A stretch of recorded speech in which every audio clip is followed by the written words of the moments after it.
కరీంనగర్ పాలక సంస్థ కార్యాలయంలో మహిళా కార్పొరేటర్ల గదిని ఎమ్మెల్యే గంగుల కమలాకర్, నగర mayor Yadagiri Sunil Rao, deputy mayor చెల్లా స్వరూపరాణి, హరిశంకర్ మరియు కార్పొరేటర్లతో కలిసి ఆయన ప్రారంభించారు.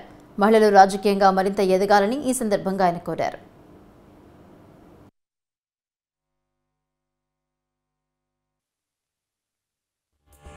రెండు 2005లో మున్సిపల్ కార్పొరేషన్గా ఇది నియామకం జరిగింది.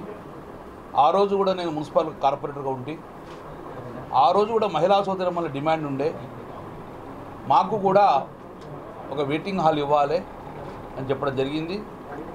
ఆ రోజున్న డిమాండ్ ఈరోజు గౌరవ మేయర్ గారు, డిప్యూటీ మేయర్ గారు, పాలకవర్గ సభ్యులందరూ కూడా ఈరోజు దాన్ని నిజం చేసిండ్రు. ఈరోజు దాన్ని ఇవాళ వాళ్ళకి కూడా జరిగింది. అందుకే మా మహిళా సోదరు మనందరికి శుభాకాంక్షలు. దీనికి చొరవూపిన మేయర్ గారికి, డిప్యూటీ మేయర్ గారికి, పాలకవర్గ సభ్యులందరూ కూడా వారికి శుభాకాంక్షలు తెలియజేసుకుంటాను.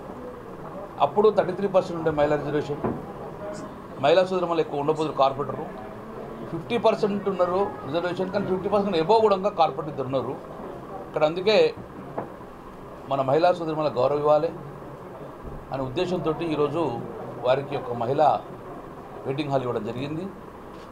సో వారికి శుభాకాంక్షలు తెలియజేసుకుంటూ కూడా ఇదే కాదు, రేపు రాజకీయంగా తప్పక ఇంకా ముందుకు రాబోయే కాలంలో వారికి కూడా రాజకీయంగా ప్రాధాన్యత రావాలని చెప్పి మనస్ఫూర్తిగా కోరుకుంటున్నాను.